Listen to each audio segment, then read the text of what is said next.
Hello, everyone. Welcome inside the Red Earth Production Studios for this edition of YBMcast, powered by Game 7 Baseball, Game7Baseball.com.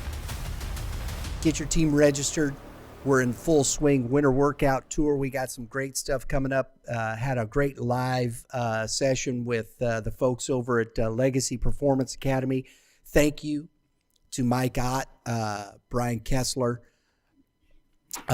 Jeff, Zach, all those guys that came on the set. We got a chance. We're got some player spotlights coming up that we will be showing you that we recorded after our segment there. A lot of fun. We got some great stuff coming up for the winter workout tour powered by Game 7 Baseball. We're going to do some more live stuff. We're going to be out at the Sports Barn in Wood River. We're going to be at the Rawlings Training Center in a couple weeks with the Rawlings Tigers. And we got some more coming up. Hopefully, we're going to be out at the Hitting Zone as well. And more to come. We're heading to Nashville. We got some great stuff with Midland down there. Blues Baseball, Tennessee. Looking forward to it. Make sure you check out Game7Baseball.com. Get your team registered. Great stuff coming up this spring and summer. Thank you very much. Today on the Prime Sports Midwest call-in link, as always, the guru himself, Mr. Kevin Moulder. Kevin, it's been a little bit, man. How are you? I'm doing good. You back in action? Feeling better? I am. I was down, man. Goodness, we came back from Kansas City last week, and I just went like a tree. Oh, man, it was not good. But back, feeling better. We're back at it. We're getting back in the swing of it. We got a lot of great stuff.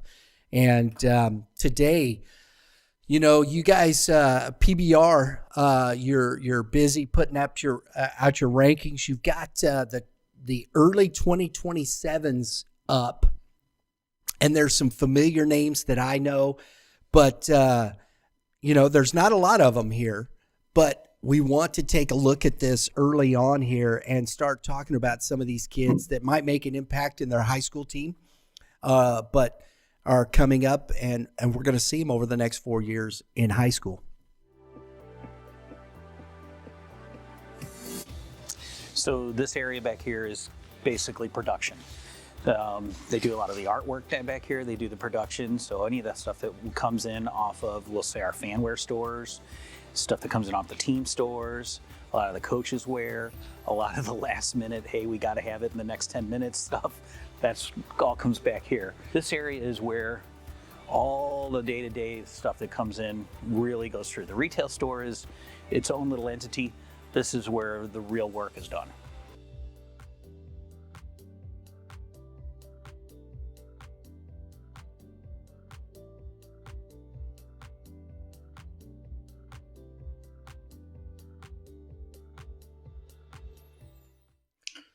Yeah, we start to put an initial list together, and not truthfully, it's my least favorite list to do because it is so early. Um, and kids change, kids get so much better.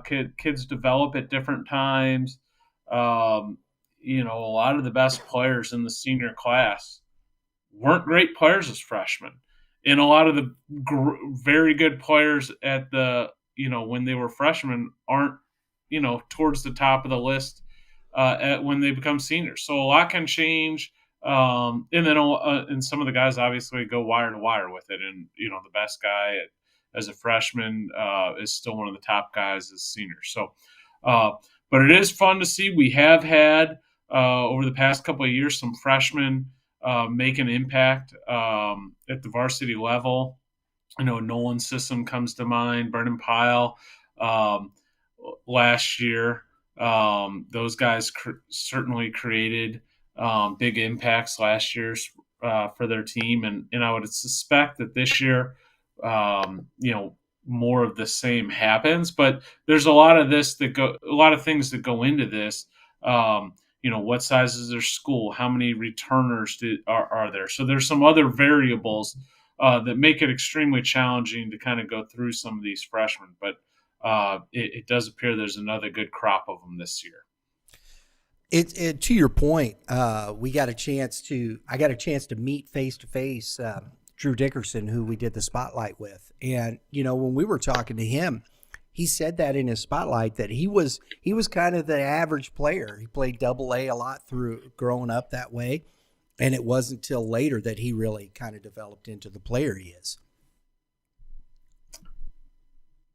100%. He's a guy that big, long, tall guy like him continued to grow into his body. Probably grew some and passed some guys up physically that were probably further developed and fully matured in an earlier age. And obviously Drew kept growing and growing, and is one of the special players in our state this year. He's bigger than I thought he was too, Kevin. He's a big dude. I was surprised when I saw him. I was like, oh, wow. Yeah, because when, just like when we're talking like this with you and whatnot, you don't really get that sense of his size and whatnot, but meeting him face to face. And I got to play a little catch with him. He was kind enough. Oh, that's a bad idea.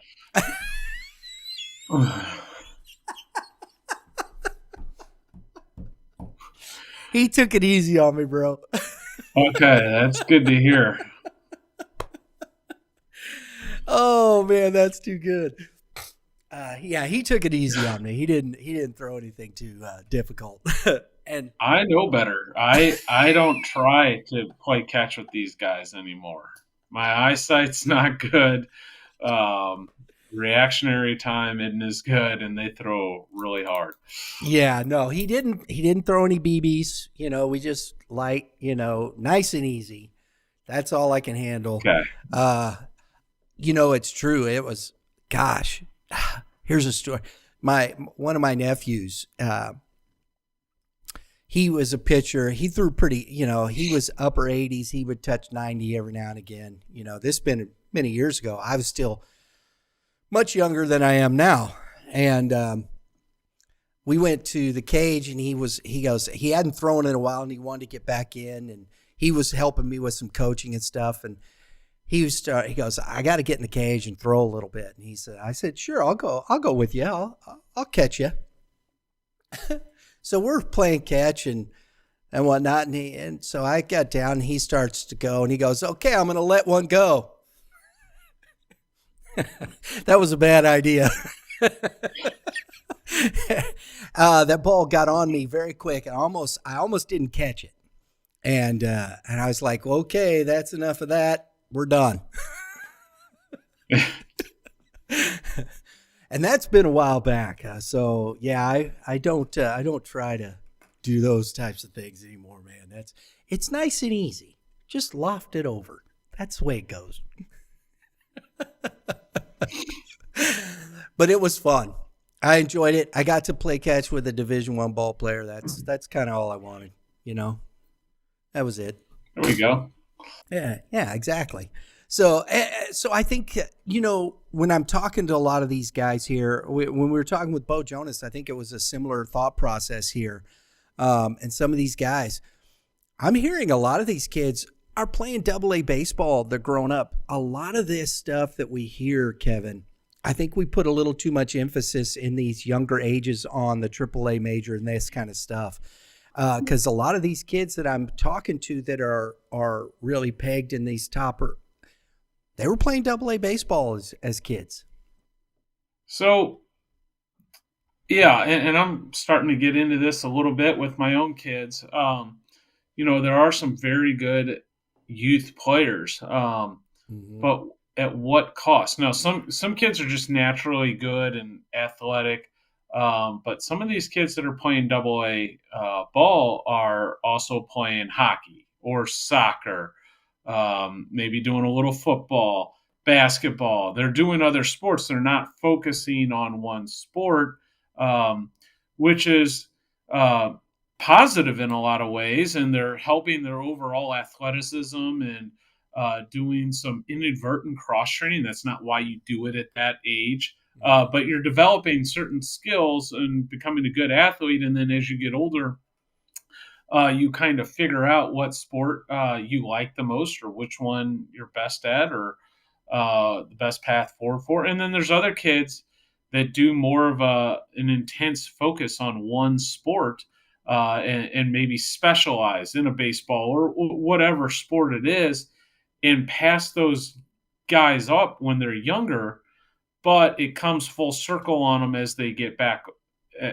older, and then the kid that has been playing multiple sports, through most of his youth, and then in seventh or eighth grade, ninth grade, decides, okay, I'm going to focus on baseball. Then you see a lot of quick development there. And oftentimes those kids will pass the guys that just specialize. And I'm not saying always, but you do see that, where kids start to kind of narrow their choices when they get into high school on what sports they're playing. So there is some reasons behind what you've seen. Yeah. Well, there's a young man that we've watched and whatnot. He's number one on this 2027 list. Let's start here. Cole Chambers. He's been playing ball for quite a while, and there's been a lot of buzz about this young man through the youth circuit and whatnot. Looks like he's going to St. Louis University High School. Shortstop. Let's talk about Cole a little bit. Yeah, so Cole is one that does not specialize in only baseball. In fact, baseball, I don't know. It's a coin toss. From what I hear, may or may not be his best sport. He's a heck of a soccer player. He plays with the development team with St. Louis City. But baseball-wise, he's a very good athlete, as you would suspect. Third base, shortstop, and is also got a real chance on the mound. Upper 80s arm already. I already talked about the athleticism. Ball jumps off the bat. He's a hard guy, not a hard guy, but you don't want to peg him down as something quite yet. You could see it going either direction, pitching, hitting. I would suppose or guess that he would continue to do both all the way through high school, and then one will take him one way or the other as he gets a little bit older. But great athlete, and a lot of upside in the young man. And his soccer position, in case you were wondering, Brian, is goalkeeper. Really? Yeah. Okay. All right. That's pretty impressive. And that to me. Don't ask me to break down any part of the soccer game, because I can't give you too much there. And on any soccer.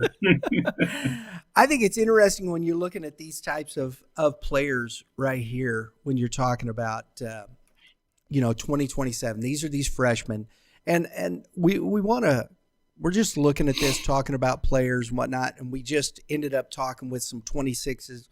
We talked with Brandon Ott yesterday when we were at Legacy. Got a chance to meet him, and my goodness, so all these kids are a work in progress. So I want people to understand, as we're talking about this, you're talking about potential here, correct, Kevin? In a lot of the cases, yes, and that's what makes the young guys so hard to evaluate. Now, Ott is one side of the spectrum here. There's a lot of projection there. I like Brandon Ott a lot. There's clear upside. You got to see him the other day, and I'm sure it wasn't hard for you to see. This kid has a good amount of upside. I don't know. I couldn't tell you how tall he is right now. I'm guessing 6'4" by now.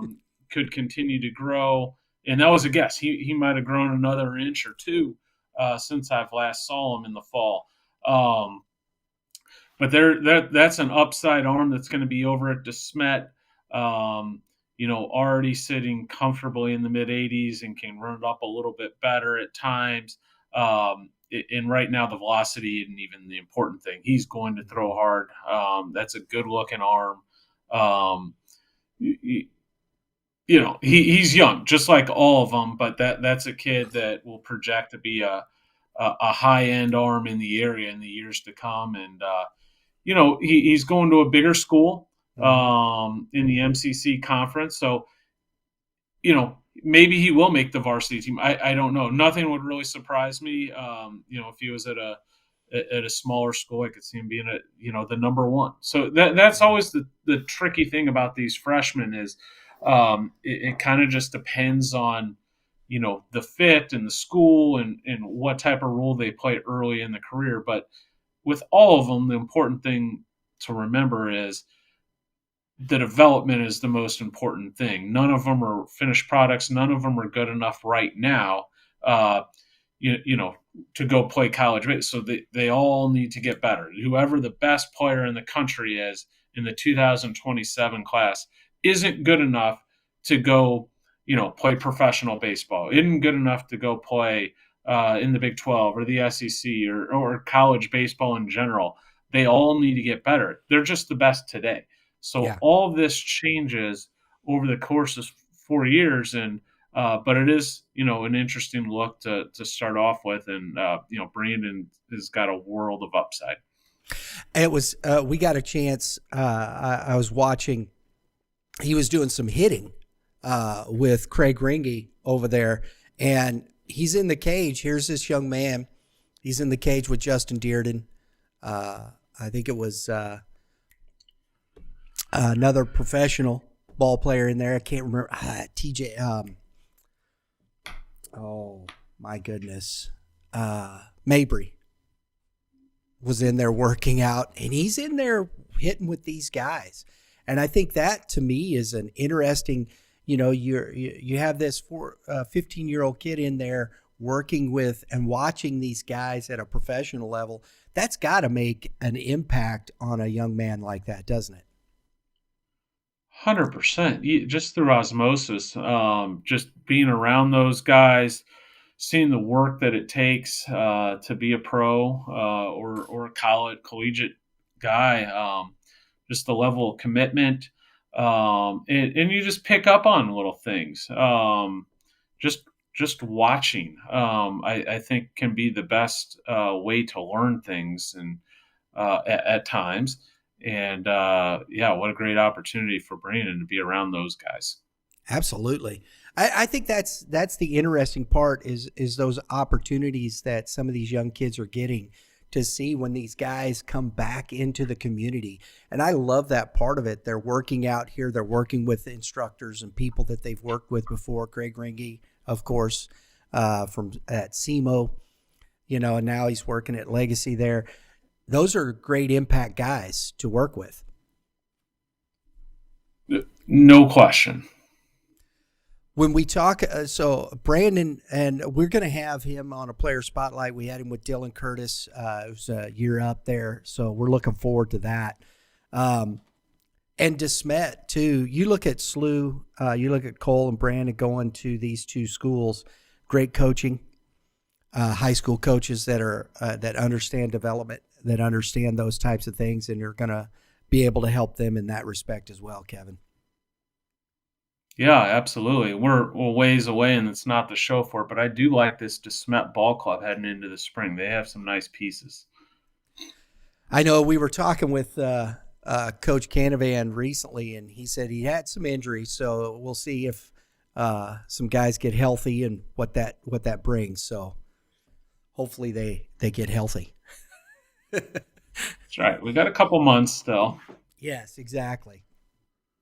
In that number 2 spot, you have you're going to have to pronounce his name for me though, because you said it. Chase Stieferman from Capital City High School, and Chase is probably the one that has the best feel at this time. If I had to pick a kid to go win a baseball game today, my pick would probably be Chase Stieferman, left-handed pitcher with a high feel for pitching. Can also really swing the bat. Plays outfield, center field, left-handed hitter. Can really hit. Committed to Mizzou already. He's been committed for a little while. Obviously, a lot of people know about the rule that went in place last April. So he's the only guy that's committed in this class, and you won't see anyone else commit in this class until entering their junior season. So if people are wondering about how is he committed a couple weeks or the week of that before that rule going into place. But Chase is a high, call it a high floor guy. He is going to be a good one. He can already get outs and will continue to get better as he physically develops and whatnot, but already has a real good clue of what he's doing both at the plate and on the mound. And we look here, Andrew Maltsby, Staley again. There's talent there again. That team is stacked, of course. Going into this season, so I'd say a freshman probably you're not going to see a lot of run there. But talk a little bit about Mr. Maltsby. Yeah, and Andrew can really swing the bat. Strong kid. Catcher who can throw from behind the plate.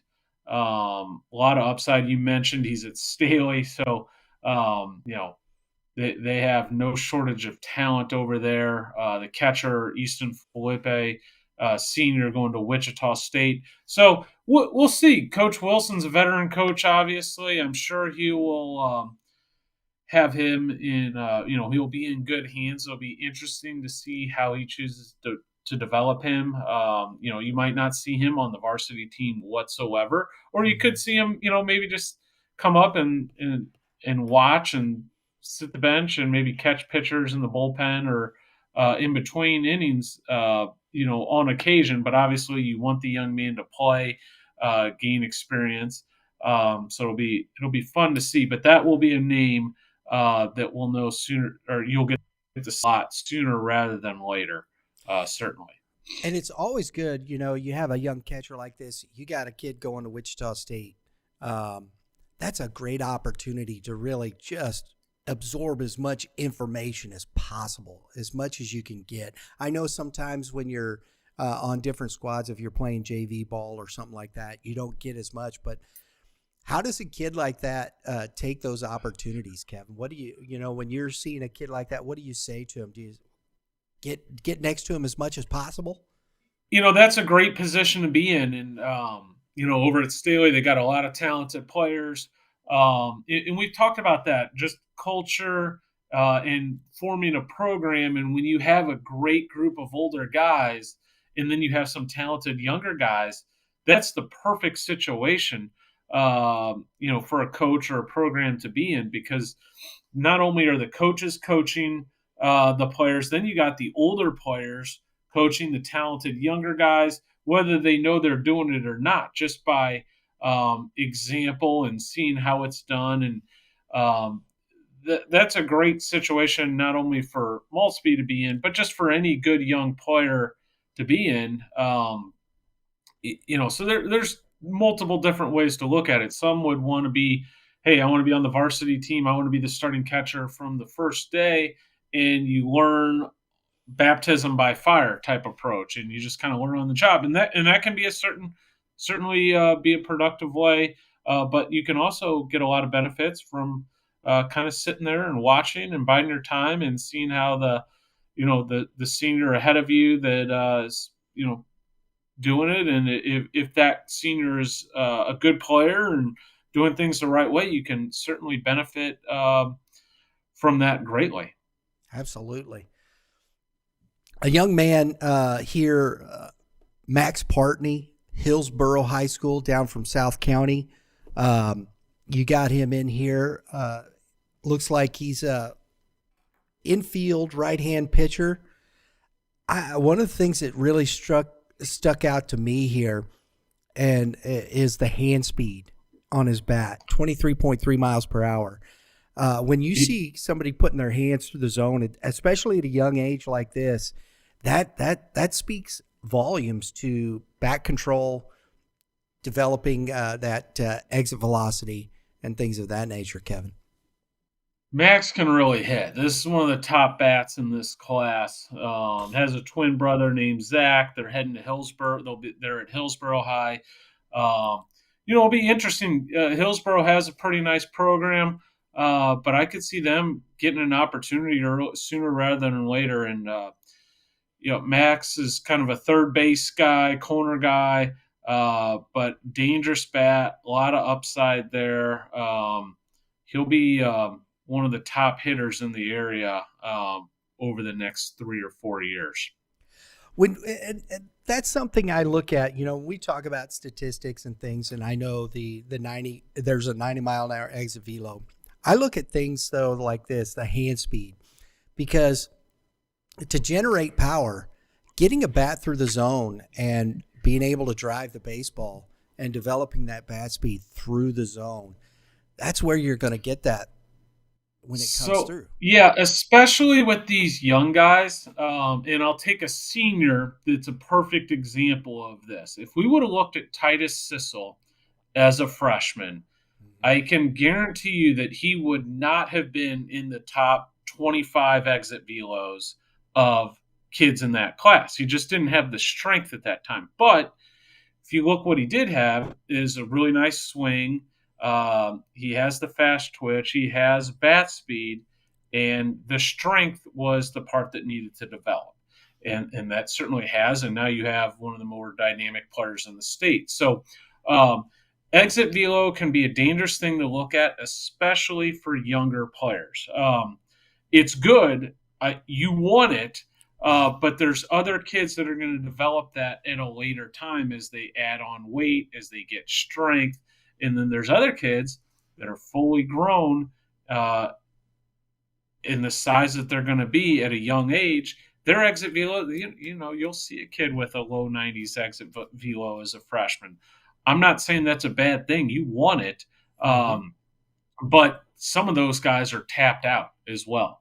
So that's something to keep an eye on. You definitely are more worried about the quality of the swing and how fast twitch the muscles are, bat speed, that type of thing, as opposed to exit velo at that age. And that's what makes evaluating freshmen extremely challenging.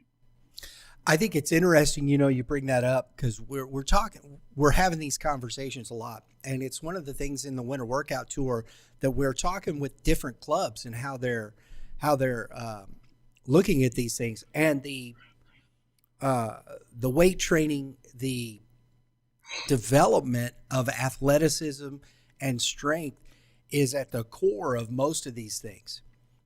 Body movement, how their body moves, what they're doing, and like you say, the quick twitch. When you're looking at evaluating kids especially like you said at this age, to me, I want to see, is there mechanics there? What does the swing look like? Because you might have a kid that's 130 pounds. The only reason they're driving the baseball is because their mechanics are good. Right? Correct. Yes, absolutely.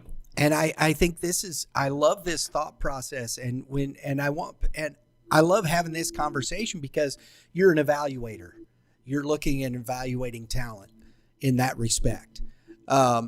It's a difficult process. I love, and if it was an exact science, somebody'd be making a whole much more money, right? Well, yeah, and we know that it's not an exact science, and people look at the industry that I'm in right now.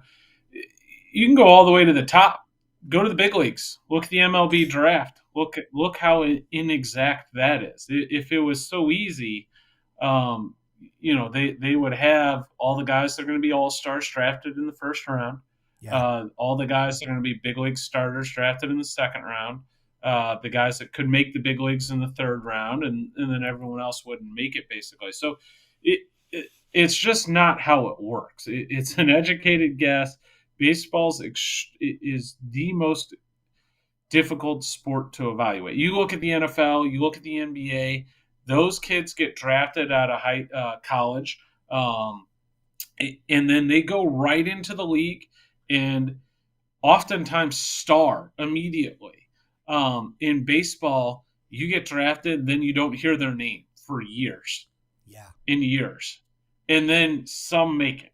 And then and then when they've made it, no one's ever heard of them until they've made the big leagues, typically.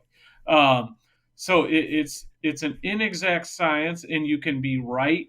Let's just pretend this list is perfect at their freshman year as it stands today. Um, that's not how things will stand in 1 year, and certainly not how things will stand in 4 years, let alone 6, 7, 8 years. So it's just, um, it is an interesting deal, and whether you're looking at the MLB draft or the Prep Baseball 2027 rankings, it's kind of the same thing in a way. Carson Luthauser, Eureka catcher. What can you tell us about Mr. Luthauser? Like Carson a lot. Probably the top catcher in the class at this point. Can really catch and throw. Mature catcher. And when I say mature, I'm not talking about the physical tool set. He understands the catching position well beyond his years. Also has some real thump in his bat. Can drive the baseball. He's got a chance to be a very, very good player. Beyond moving forward. So I'm looking forward to following Carson. He's another guy that could certainly create an impact early. Now, that Eureka Ball Club, as you recall, had a really good team last year. So it'll be interesting to see what happens with Carson this spring. But regardless, this is going to be one of the top guys in the class moving forward. He's an impact player, correct? Yes. Interesting. I think that would be, and that side over there with Lafayette, you got some good catchers in that space with Xander Schmidt. If already, you're producing this young man you got here showing pop times on him is a 195 to 2 seconds. As a freshman, as a young kid, that's hard to get done. It really is. And, people need to understand these pop times can be done a lot of different ways. And there is a difference between a showcase pop time and in-game pop time when hey, I'm doing this for a stopwatch versus, oh, man, the guy's stealing, I need to make the throw to second base. But Carson has legit arm strength, a very quick transfer, and is one of the best throwing catchers certainly at his age, but even for just a high school catcher in general, he's towards the top of the list.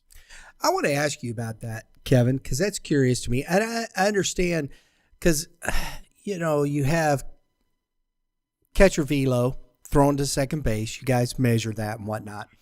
That's a long throw. And pop time, those types of things, getting rid of the ball quickly. When you're looking and evaluating a catcher like that, and you see the pop time, you see all that, where does accuracy? When do you start really focusing on accuracy with a catcher like that? So it's extremely important, but it's no different than pitching. People get excited about the velocity, right? Mm-hmm. But at the end of the day, if you can't throw strikes, it doesn't really matter how hard you throw, right? So, Right. But to the same degree, if you throw all sorts of strikes, but don't have very good stuff and don't throw very hard, well, you're not going to be very good either. So you need to throw hard or harder. You need to have good quality pitches, just like a catcher needs to be accurate. But if he can be as accurate as he wants, if he doesn't have a quick transfer and a strong arm, he's not going to be a very good catcher. So it's a balanced approach. You have to have all of it to be very effective. So with a young guy, you look for the tools, and then you can develop a lot of the other stuff. Gotcha. All right. There's a young man here. I think it's Bodie. Is that who I'm? Bodie Shinnework. There it is. I was going to butcher that, so I just let you go. Yeah, Bodie, we talked about 5A last time we were on some of the top schools, and I think we brought up Jeff City and Jordan Martin. Hmm. Bodie's going to have a chance to be an impact player on that Jeff City team. Great athlete. Um, plays middle infield, shortstop. Obviously, Jordan Martin plays shortstop, but why coaches love shortstops is usually they can play all over the field. So, um, it'll be interesting to see his role. But this is a really nice player from the middle of the state, and I wouldn't be shocked at all if we see him on a varsity roster this spring. Oh, there you go. I love that. Last one here, I want to take a look at a young man we met in the summer. He participated in the St. Louis Youth Sports Outreach Home Run Derby, Cops versus Kids, with us, Michael Wolf, and got to meet him there. He's a big kid, man, and that was 14U last year. He's coming off his 14, and he's taller than me, and It's always interesting when that 14-year-old kid stands next to you. He might have been 15, I don't know when his birthday was, but stand next to you and you're looking up at him. But he's got tremendous Michael's upside. a hitter. Yeah, Michael Wolf can hit, can impact the baseball, good athlete, shortstop, Fort Zumwalt West. So obviously, year in, year out, one of the top programs in the state. That being said, they started a freshman last year at shortstop and led him off and batted third. So there you're looking at a coaching staff, that has dealt with a lot of talented players before and knows how to handle a player like this. Not saying he'll be on the varsity team. He very well might not be, but that will be an interesting follow. Clearly has a really good player ahead of him, one as in a year older than him in Nolan's system. But that's the nice thing about shortstops is, you second base, third base, outfield, etc. But Michael Wolf is one of the bats to know in this class for sure. And even if he maybe doesn't get on the field, maybe that bat plays in a DH role. You never know with Coach Goff. Yeah, absolutely. I mean, they, as you said, I think it's interesting. They're able to put guys in places to succeed. That program does a great job with bringing those guys into play that can help that ball club win. They just do it year after year. I think it's interesting. That's a quick look at the 2027 for, is there a couple other names there? There was a few more kids. Is there anybody that stands out there? Oh, there's always a few more names for sure. Carter Martin's an arm to watch out of Warrenton. I like him, shortstop pitcher. Luke McAtee, another catcher that's going to be at DeSmet this year. Cameron Crumbles, a big physical guy over at Pattonville. There's definitely Springfield has a couple good players at Nixa, and Adam McKnight and Jalen Gibson. But most of this stuff was done from last summer at the Junior Future Games. Mm-hmm. A lot's going to change. I'm coming into my time. Brian, right now is probably when I know the least about players. It's right before I start these winter workouts, and then right after the winter workouts, I have a lot more information. So I'll probably see over 1,000 players the next 4 or 5 weeks. So gain a lot more information and a lot changes. Kids get bigger, stronger, more physical. You see who's worked hard over the off season as they head into high school ball. So we will learn a lot over the next month and a half. I think that's cool. I love that. And this gives us, it'll be interesting to see, at this point, because you saying this from last year's, the future games. So where are these kids at, just in a short amount of time. That'll be an interesting, when you see them through this winter workouts cycle. I think that'll be interesting. And it's a guarantee.